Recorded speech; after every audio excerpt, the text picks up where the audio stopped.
যোৱাকালি গুৱাহাটীত অসম প্ৰদেশ কংগ্ৰেছৰ ৰাজভৱন চলো কাৰ্যসূচীৰ সময়ত আৰক্ষীয়ে যেনেধৰণেৰে অতিৰিক্ত বল প্ৰয়োগ কৰিলে আৰু তাৰ ফলত গুৱাহাটী উচ্চ ন্যায়ালয়ৰ এজন যুৱ অধিবক্তা তথা আমাৰ দলৰ সহযোদ্ধা মৃদুল ইছলাম ডাঙৰীয়াৰ পৰলোকপ্ৰাপ্তি হয়।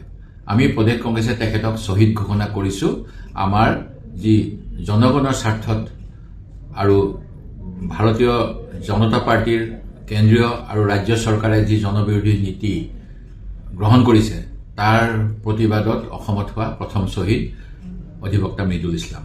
মই ক'ব বিচাৰো যে যোৱাকালি যেনেধৰণেৰে পুলিচে অত্যাধিক বল প্ৰয়োগ কৰিলে এয়া খুব সম্ভৱ যিটো ষ্টেণ্ডাৰ্ড অপাৰেটিং প্ৰচিডিঅ'ৰ আছে গৃহ মন্ত্ৰণালয়ে ৰায়ট কণ্ট্ৰলৰ বাবে কেনেধৰণৰ ব্যৱস্থা ভাৰতীয় আৰক্ষীয়ে ল'ব লাগে তাৰ সিদ্ধান্তৰ এটা বিপৰীত সিদ্ধান্ত।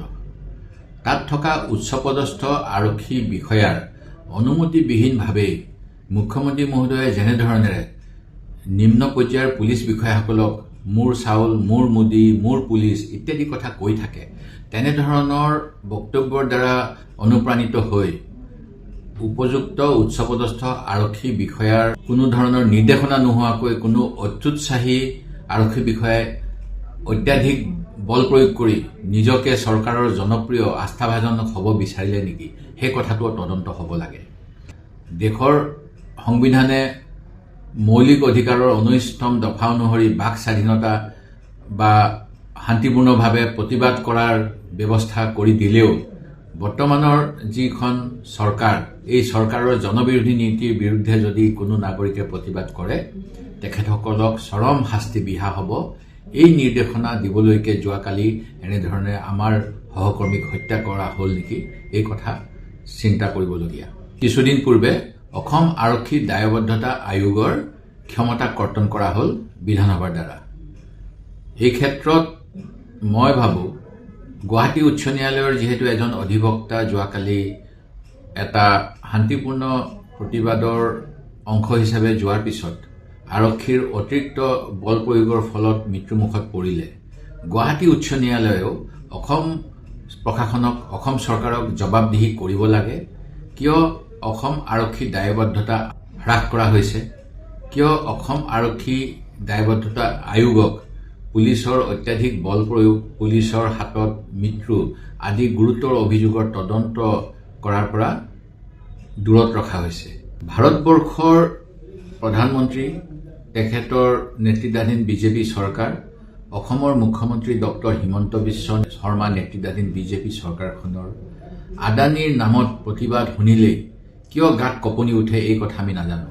আমেৰিকাৰ ন্যায় ব্যৱস্থাই আদানী আৰু তেওঁৰ সহযোগীসকলে ভাৰতৰ ৰাজনীতিক আৰু বিষয়াক প্ৰলোভিত কৰি ব্যৱসায় বাণিজ্য আদানী গোষ্ঠীয়ে সম্প্ৰসাৰণ কৰিব বিচৰাৰ যি অভিযোগ, কেলেংকাৰীৰ বিষয়ে আদানীক অভিযুক্ত কৰিছে, সেই বিষয়ে অসম তথা ভাৰতবৰ্ষৰ কোনো মজিয়াতে আলোচনা হোৱাটো বিজেপি চৰকাৰে নিবিচাৰে। অসমৰ ক্ষেত্ৰতো আদানী গোষ্ঠীৰ স্বাৰ্থ সুৰক্ষিত কৰিবলৈ কেন্দ্ৰীয় চৰকাৰৰ স্পষ্ট নিৰ্দেশনা উলংঘা কৰি অসমৰ গ্ৰামাঞ্চলৰ, অসমৰ নগৰাঞ্চলৰ সাধাৰণ ৰাইজৰ বাসগৃহত স্মাৰ্ট মিটাৰ লগোৱা হ'ল। যি কাম কৰাৰ পূৰ্বে প্ৰকৃততে কেন্দ্ৰীয় চৰকাৰ আৰু ৰাজ্য চৰকাৰৰ কাৰ্যালয়, আৱাসগৃহসমূহতহে স্মাৰ্ট মিটাৰ লগাবলৈ চৰকাৰী নিৰ্দেশনা আছিল।